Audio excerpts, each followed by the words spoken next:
Hi friends, welcome to my YouTube channel KVS classes. आज का जो हमारा टॉपिक है वो है पाइथागोरस थ्योरम का। पाइथागोरस थ्योरम जो है बहुत ही इंपॉर्टेंट टॉपिक है हर क्लास के लिए।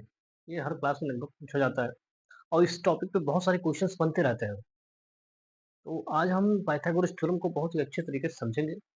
आप पूरे वीडियो में बने रहिए और इसकी जो बेसिक चीजें हैं उसको अच्छे से समझिए। तो आइए स्टार्ट करते हैं पाइथागोरस थ्योरम को। देखिए, पाइथागोरस थ्योरम जो है वो हमारा राइट एंगल ट्रायंगल में ही यूज होता है। यानी ऐसा ट्रायंगल जिसका एक एंगल 90 डिग्री का हो, वो हमारा राइट एंगल ट्रायंगल होता है। जिसमें होता क्या है कि दो साइडें जो है ईच अदर परपेंडिकुलर होती हैं। यानी वो दो साइडों के बीच में 90 डिग्री का एंगल होता है। और इसमें जो 90 डिग्री है इसके अपोजिट साइड में, यानी जो इसके सामने का साइड है वो सबसे बड़ा साइड होगा और जिसे हम हाइपोटेनस कहेंगे। अब क्या है इसमें कि हाइपोटेनस क्या होता है, यानी पाइथागोरस थ्योरम क्या कहता है कि जो हाइपोटेनस है इसका स्क्वायर, यानी हाइपोटेनस का जो स्क्वायर होगा वो दो साइडें जो हैं, यानी दो साइडें मतलब एक साइड हमारा AC है, एक साइड AB है। हमने एक को S1 माना है, एक को S2 माना है, दो साइडें। यानी S1 का जो स्क्वायर होगा और प्लस S2 का जो स्क्वायर होगा, इन दोनों के स्क्वायर के सम के इक्वल होगा। हाइपोटेनस का स्क्वायर जो होगा वो पहले साइड के स्क्वायर और प्लस दूसरे साइड के स्क्वायर के सम के इक्वल होता है। ये हमारा पाइथागोरस थ्योरम कहलाता है। ठीक है। अब देखिए यहाँ पे सबसे इंपॉर्टेंट चीज, ये दोनों लाइनें क्या हैं, इस तरह परपेंडिकुलर हैं। यानी ये भी परपेंडिकुलर होगा और यह भी परपेंडिकुलर होगा। अब बेस और परपेंडिकुलर कब बनेंगे, इस टॉपिक को आप अच्छे से समझो। देखिए, जब हम वर्टेक्स बी लेंगे, वर्टेक्स बी का मतलब कि यहाँ पे एक साइड AB है और एक साइड BC है। इन दोनों के साइड के बीच में जो है एक एंगल बन रहा है यहाँ पे। तो जब हम एंगल ये लेंगे, यानी एंगल बी अगर हम ले रहे हैं, तो इसके साथ का जो साइड होगा वो हमारा बेस होगा। अगर हम एंगल बी ले रहे हैं तो AB हमारा क्या हो जाएगा, बेस हो जाएगा। और जैसे ही हम वर्टेक्स सी लेते हैं, यानी ये अगर एंगल सी ले लें हम, तो इसके साथ का जो साइड होगा यानी AC जो होगा तो वो हमारा बेस होगा और इसके सामने का जो साइड होगा वो परपेंडिकुलर कहलाएगा। तो ये बहुत इंपॉर्टेंट चीज है कि यहाँ पे परपेंडिकुलर और बेस बदलते रहते हैं। तो जब हम एंगल सी लेंगे तो AB परपेंडिकुलर होगा, AC बेस होगा।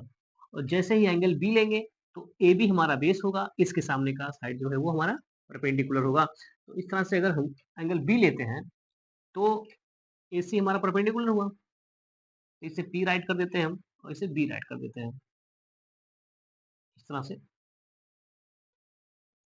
तब हमारा हाइपोटेनस का स्क्वायर क्या होगा, तो हम राइट कर सकते हैं, वी कैन राइट कि h का स्क्वायर जो है वो p square plus B square के इक्वल होगा। यानी जो हाइपोटेनस का स्क्वायर है वो परपेंडिकुलर के स्क्वायर प्लस बेस के स्क्वायर के सम के इक्वल होता है। तो यह भी हमारा पाइथागोरस थ्योरम होता है। अब इस तरह से क्या है, ये तो पाइथागोरस थ्योरम हो गया।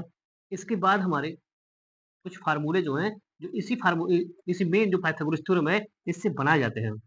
तो आइए अब उनके बारे में हम जानते हैं। अब आप ध्यान दोगे, देखिए यहाँ पे एच स्क्वायर इक्वल टू है P square plus B square. तो ये हाइपोटेनस के स्क्वायर का वैल्यू दिया हुआ है यहाँ पे। अगर हमको ओनली हाइपोटेनस की वैल्यू फाइंड करनी हो तो हम क्या करेंगे, यहाँ से स्क्वायर को हम हटाते हैं, यानी दोनों तरफ हम क्या करते हैं, स्क्वायर रूट ले रहे हैं। तो इधर से स्क्वायर अगर हटता है तो ये हमारा बनेगा एच इक्वल टू रूट के अंदर हो जाएगा हमारा P square plus B square. यानी ओनली हाइपोटेनस की जो वैल्यू आएगी रूट के अंदर परपेंडिकुलर का स्क्वायर प्लस बेस स्क्वायर के सम के इक्वल होगा। तो ये एक फार्मूला बन जाता है हमारा डायरेक्टली हाइपोटेनस फाइंड करने का। एक फार्मूला हमारा ये बन जाता है। अब यहीं पे अगर हम परपेंडिकुलर की वैल्यू फाइंड करना चाहें तो किस तरह से होगा, ये आप देखो। यहाँ पे अगर हम पी स्क्वायर की वैल्यू फाइंड करना चाहें तो ये होगा हमारा H square plus minus B square. ये बी स्क्वायर प्लस में है, इधर लाएंगे तो माइनस में हो जाएगा। तो पी स्क्वायर की वैल्यू आ जाएगी हमारी H square minus B square. तो यहाँ पे राइट किया हूँ P square equal to H square minus B square. तो अगर हम परपेंडिकुलर की वैल्यू फाइंड करना चाहें तो ये हो जाएगा रूट के अंदर H square minus B square. तो ये चीज हमेशा ध्यान रखिए, अगर आप डायरेक्टली परपेंडिकुलर की वैल्यू फाइंड करना चाहते हैं तो अंडर रूट के अंदर H square minus B square. तो इस तरह से हमारा ये परपेंडिकुलर फाइंड करने का एक फार्मूला मिल जाता है। अगला अगला हमारा क्या है, ये बेस। अगर हम डायरेक्टली बेस को फाइंड करना चाहें तो किस तरह से फाइंड कर सकते हैं, तो इसी फार्मूले से उसका फार्मूला हमारा बनेगा। तो फर्स्टली देखिए यहाँ पे बी स्क्वायर, अगर हम बी स्क्वायर राइट करें तो क्या होगा हमारा, ये पी स्क्वायर इधर आएगा तो बनेगा हमारा H square minus P square. अब दोनों तरफ का अगर हम स्क्वायर रूट फाइंड करें तो इधर से स्क्वायर अगर हटता है यानी केवल बी अगर राइट करें हम तो इधर हो जाएगा रूट के अंदर H square minus P square. तो इस तरह से हमारा बेस फाइंड करने का ये डायरेक्ट फार्मूला बन जाता है, B equal to under root के अंदर H square minus P square. तो इस तरह से ये जो राइट एंगल ट्रायंगल है इसमें हम पाइथागोरस थ्योरम लगा करके तीनों साइड को हम बारी बारी से जो है फाइंड कर सकते हैं। यहाँ पे पाइथागोरस थ्योरम को लेकर के एक बहुत ही इंपॉर्टेंट फार्मूला आ जाता है, तो आइए उसके बारे में समझते हैं हम लोग। देखिए यहाँ पे, अब यहाँ पे जो हमारा राइट एंगल ट्रायंगल है, यहाँ पे अगर हम वर्टेक्स यहाँ इसको सी 90 डिग्री वाले को सी मान ले, यहाँ इसे ए मान लेते हैं और इसे हम बी मान लेते हैं, तो हमारा जो राइट एंगल ट्रायंगल हो जाता है वो हो जाता है ए बी एंड सी।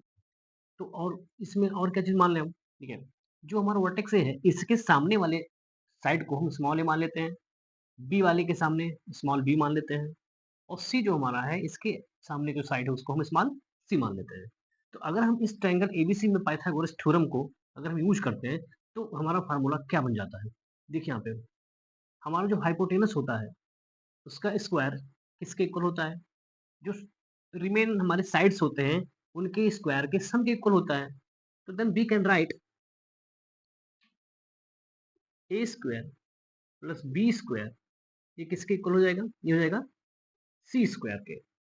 किस तरह से हुआ ये फिर समझिए आप इसको, यानी जो हमारा मान लीजिए बेस का स्क्वायर है और जो परपेंडिकुलर का स्क्वायर है, इन दोनों का सम, स्क्वायर का सम किसके इक्वल होगा, जो हमारा हाइपोटेनस है इसके स्क्वायर के सम। तो इस तरह से हमारा एक फार्मूला भी बन जाता है कि ए स्क्वायर प्लस बी स्क्वायर के इक्वल होता है सी स्क्वायर के। और ये फार्मूला कहाँ यूज होगा हमारा, केवल राइट एंगल ट्रायंगल में यूज होता है।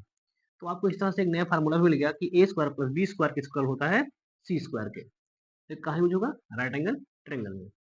ओके, तो इस तरह से हमारा जो है पाइथागोरस थ्योरम जो हो जाता है कंप्लीट। एंड आई होप कि इससे जो भी रिलेटेड समस्याएं हैं, जो समस्याएं थी आपकी फार्मूले को लेकर के, वो सब डाउट अब क्लियर हो गया होगा। परपेंडिकुलर को लेकर के, बेस को लेकर के, वो सब डाउट अब एकदम से क्लियर हो गया होगा। वीडियो आपको अच्छी लगी तो लाइक करिए, सब्सक्राइब करिए और शेयर करिए।